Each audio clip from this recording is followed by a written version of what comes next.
PBBI. Hebat. PBBI. Maju.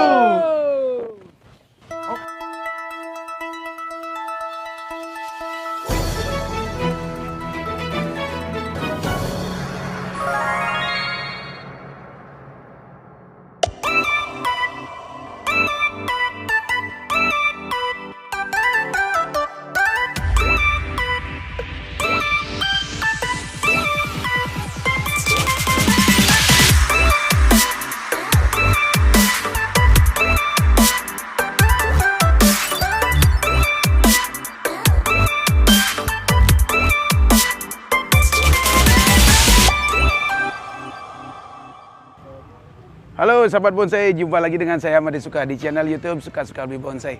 Oke sahabat, apa kabar semua? Semua dalam keadaan sehat selalu dan tidak kekurangan sesuatu apapun. Oke sahabat, nah jumpa di sini hari ini kita spesial buat teman-teman pencinta bonsai seluruh Indonesia, yang mana kita berjumpa dengan ownernya Besinso yang ada di Pamnas PBBI Bangli, yaitu Pak De Kari, sesepuh saya. Pak De, salam dulu Pak De. Salam bonsai teman-teman semua. Oke. Saya jawab pertanyaan teman-teman. Nah, kebetulan keberadaan kita ada jumpa di sini, bincang-bincang eksklusif dengan beliau ini Pak De Kari, yang mana sesepuh saya ini salah satu pendesain sebuah pohon memang dari nol. Ya. Kita mau dengar ceritanya seperti apa, bahannya dari mana, apakah ini memang asli waru lokal dari Bali Pak De ya? Ya. Kita tahu dari beliau gimana cerita sebenarnya. Karena di sini ada pertanyaan, karena dibilang waru ini bukan waru lokal atau dapat dari luar, gimana, kita langsung aja tanya bincang-bincang beliau ya Pak De ya. Ya, ini beliau Pak De Kari, trainer kita juga, sesepuh kita juga di Denpasar ya Pak De ya. Ya. Oke Pak De, langsung aja Pak De. Oke, ini pertama kali waru ini itu saya ambil dari Singaraja di Telukan Bawang, itu kalau dari arah apa namanya itu? Gilimanuk. Gilimanuk dia jadi di kiri jalan jadinya. Pak De dari Gilimanuk ke Singaraja itu kiri jalan. Ya. Berarti dekat pantai dong. Dekat mau dermaga, pertigaan dermaga, agak ke timur, ke timur. Oh, timur. Ya, udah itu di kiri jalan itu udah. Ada pohon rebah di sana, ada waru rebah di sana. Kemudian saya potong cabangnya. Jadi tinggal potong aja cabangnya, saya pilih yang kecil, masih kecil dulu. Nah, itu untuk kenang-kenang sebenarnya. Karena tahun 2010 itu, ya. Nah itu saya sudah selesai tugas kita tuh dari Korcap untuk membina perbonsaian di Singaraja. Oh. Itu mulai dari Kalisade sampai ke barat, sampai pemutaran. Berarti ini tahun berapa ambilnya Pak De? 2010. 2010, ya. Dapat di Telukan Bawang. Telukan Bawang ya. Ternyata benar teman-teman, ini bahan bahwa ini adalah waru lokal, ya. Yang mana nominasi bisa Best in Show. Beliau dapat tahun 2010 ya? 2010 di Telukan Bawang. Terus Singaraja. Untuk perawatan Pak De, ini rawat sendiri atau gimana Pak De? Ya memang sendiri, memang tidak pernah itu nyuruh orang lain, tidak pernah. Memang kita gergaji sendiri, bawa pulang ke Denpasar. Saya tanam langsung, ya, kemudian begitu tumbuh kita konsep dia gitu. Oh gitu. Berarti Pak De ngambil cabang ini ya? Cabang. Dipotong. Potong gergaji aja. Berarti tinggal memang lekuk ini udah ada kak dia? Oh, lekuknya enggak inilah, sampai di sini aja dia tadinya. Oh, di sini aja. Ini kan bekas potongan nih. Nah, jadi ini bikin lanjutnya lagi gitu. Waktu motong tuh sudah ada akar apa belum Pak De? Enggak, orang motong cabang gimana ada akar dia. Kok bisa hidup ya? Ya ini gampang, kalau waru ini itu dipotong cabangnya, dilempar aja dia di tempat tertentu dia pasti hidup. Wah, luar biasa teman-teman. Tidak perlu nyangkok, tidak perlu segala macam gitu. Oh, berarti dari 2010 sampai sekarang kak dia? Iya. Inilah hasilnya sekarang teman-teman. Ini sebelumnya pernah kontes atau gimana Pak De? Belum pernah, ini baru pertama kali. Berarti sempat terabaikan seperti Pak De bilang tadi? Ya ini semestinya tidak sampai selama itu ya. Tapi karena ini ya namanya aja terlalu banyak pohon ya. Banyak kerjaan juga itu, akhirnya ini terlantar kurang lebih itu 5 tahun 6 tahun ada. Oh gitu. Tidak sempat dihiraukan itu, makanya ada beberapa yang rusak itu ya. Ini untuk buat akar gini pada di pot apa di ground? Memang tidak pernah, kalau saya tidak pernah mengground pohon, tidak pernah. Di pot yang besar apa kecil? Potnya dulu pot 40. Oh 40? Ya, udah itu begitu akarnya banyak, digedein lagi potnya pot 50. Untuk media apa nih? Media nih? Media sama aja dengan pasir malang, dengan kompos itu ya, dengan ya dekastar itu aja. Nggak perlu, nggak rewel dah dia. Kalau dapat pasir sungai lebih senang dia. Untuk kelebihan waru menurut Pak De gimana dengan pohon yang lain kali? Dah dia bandel, satu bandel. Pokoknya kemungkinan matinya sulit dia ya.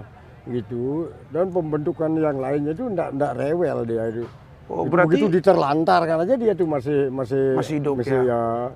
Untuk Gitu. pruning nggak deh? Perlu berapa bulan sekali? Wah ini terlalu cepat dia. Semakin cepat dia di pruning semakin cepat rantingnya penuh nanti. Kalau pengalaman Pak De pribadi di sini, setiap bulan tuh atau berapa kali pruning?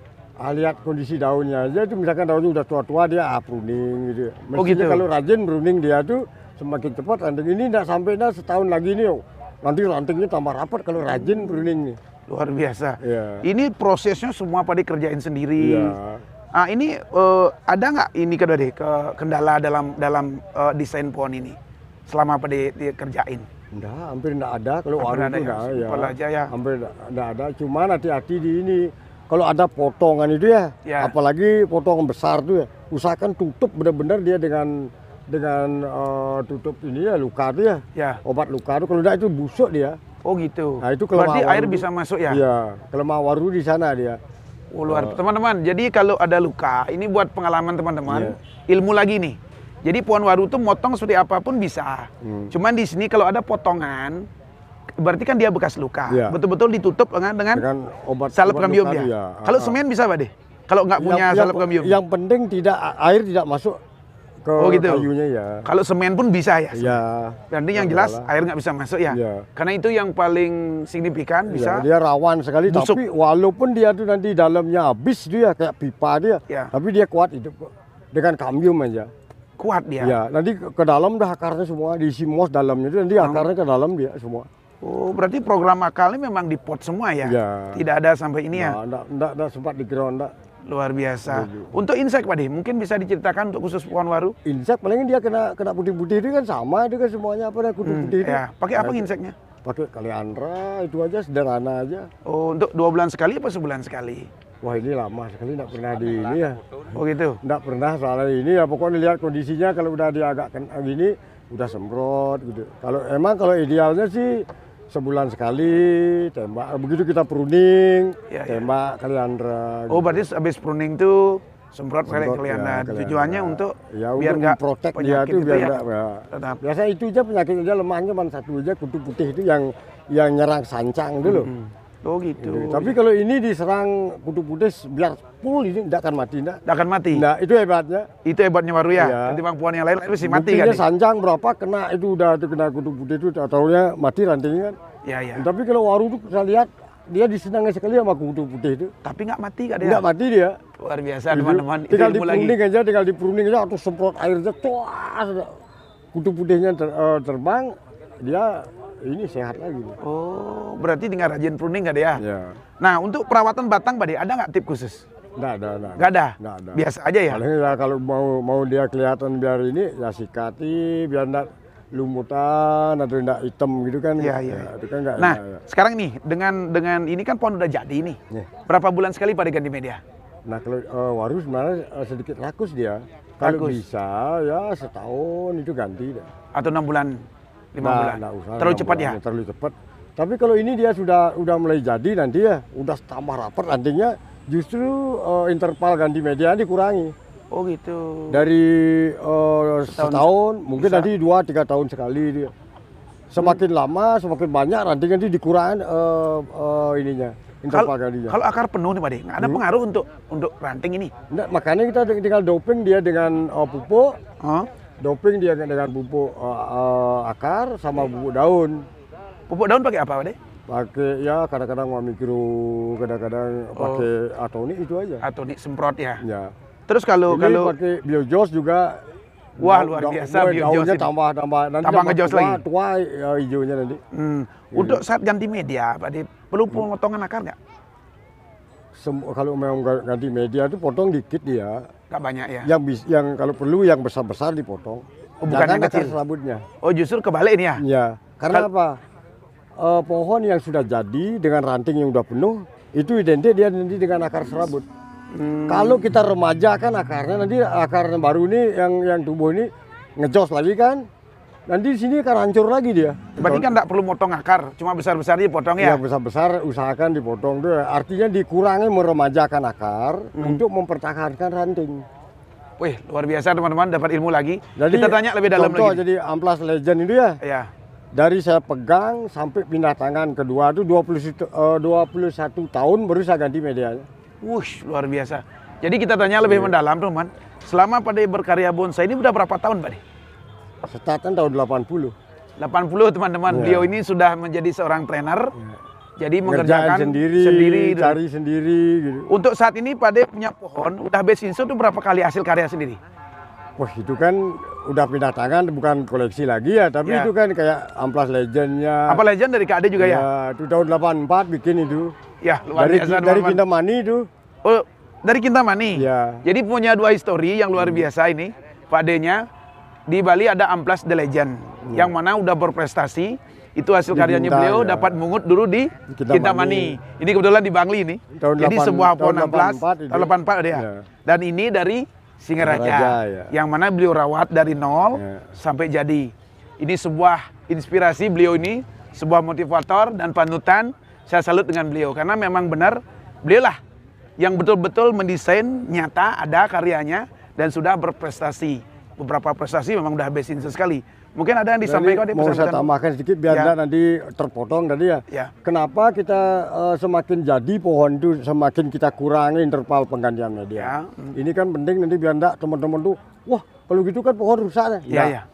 Kalau akar serabut banyak yang tumbuh, nanti cenderung ranting yang banyak. Rapat ya. Ya. Tapi kalau misalkan kita selalu kurangi akar serabutnya, kemudian akar baru yang tumbuh nanti, di sini kan ranting itu bukan jadi ranting lagi, nanti cabang air itu yang keluar. Cabang-cabang yang akan merusak. Justru merusak ini. Ya, perantingannya itu. Makanya dikurangi intervalnya semakin jadi pohon itu gitu. Ada tip lain lagi? Pertanyaannya kan begini biasanya. Nah kalau gitu gimana dia bisa makanannya? Nah itu kita doping dia dengan bantu dia dengan makanan suplemen apa itu misalnya ya, kalau Kak Ade ini pakai suplemen apa untuk membantu penyuburannya? Yang pasti ini pakai Biojos. Biojos? Ya untuk mempertahankan daunnya. Berapa hari sekali Kak Ade? Rantingnya ini seminggu sekali. Biojos? Ya. Takarannya? Takarannya jadi saya pakai botol aqua yang 1,5 liter dia. Ya yang gede. 1,5 liter, jadi saya kasih 3 tutup botol Biojos. Nah itu tinggal disiram aja, siram mudah. 1 minggu sekali. Ya. Hasilnya seperti ini. Ya. Memang produk Biojos oke Pak De ya. Mantap. Memang. Terus Pak De, ada yang lain perlu ditambahkan berkaitan dengan perawatan pohon, dengan pengalaman Kak Ade. Karena ini kan Pak De jadikan pohon ini di atas pot nih. Ya. Biasanya teman-teman kan di ground. Padahal tidak mesti kalau mendesain sebuah bonsai yang bagus, tidak mesti harus di ground kan. Ya. Apa istimewanya ground dengan di pot Pak De? Nah ini kan masing-masing orang punya cara. Ya, ini Pak De kalau sendiri. saya tidak senang mengground pohon itu satu, kadang-kadang teman-teman tidak punya lahan. Kalau saya punya lahan, tapi saya tidak mau ground. Kenapa? Tapi kebanyakan teman-teman lahannya kecil kan, sempit. Nah kalau ground itu nanti pohon itu maunya cepat jadi, tapi kenyataannya enggak. Kenapa? Gitu. Ya karena di ground itu nanti mulai dari kaki, pada tahu kaki itu blimbing, ya potong. Dan percabangan. Tapi dia itu butuh waktu lagi untuk menuakan, untuk mecahkan, pecah akarnya lama sekali. Oh itu yang paling penting ya? Ya kalau itu, kalau kita ground, misalnya kalau kita menjadi ke pohon misalnya 5 tahun. Kalau di ground tuh kelihatannya udah jadi dalam waktu 3 tahun kan. Tapi kalau ini 5 tahun sudah jadi benar-benar jadi tua segala macam, belen dalam. Tapi itu 3 tahun tuh udah jadi, tapi butuh waktu 5 tahun lagi untuk membelankan dia. Wah luar biasa. Jadi itu memang lebih enak berarti di pot ya? Sebenarnya prosesnya sambil jadi sekaligus dia. Jadi karena kalau di pot dia kan terbatas. Sehingga perakaran itu dia berlomba-lomba, dia berusaha mencari ini ya. Sehingga dia betul-betul berjuang sehingga jadi karakter langsung muncul. Tapi kalau di ground 1 atau 2 aja akar yang ngejos dia, yang lain diam dia. Wah, boleh buktikan nanti. Wih, benar-benar teman-teman. Jadi luar biasa ilmunya Kak Ade ya. Kalau orang-orang yang mengground itu nanti kalau udah ada yang 1 atau 2 akar yang dominan ya, tapi akar lain itu pasti diam dia, macet dia. Itu Masuk karena dia akal. berpikir, ngapain saya kerja lagi, orang udah ada yang tenaga andal kan. Luar Gitu biasa. dia. Oke Kak Ade, terima kasih tip-tipnya luar biasa. Jadi berbagi buat teman-teman juga bermanfaat sekali karena tidak mesti harus ground. Iya. Oke sahabat bonsai, itu bincang-bincang tadi eksklusif buat Pak Ade, buat teman-teman semoga merasa terhibur dan terinspirasi mempraktekkan langsung. Ya Pak Ade. Ya. Salam bonsai, semangat selalu.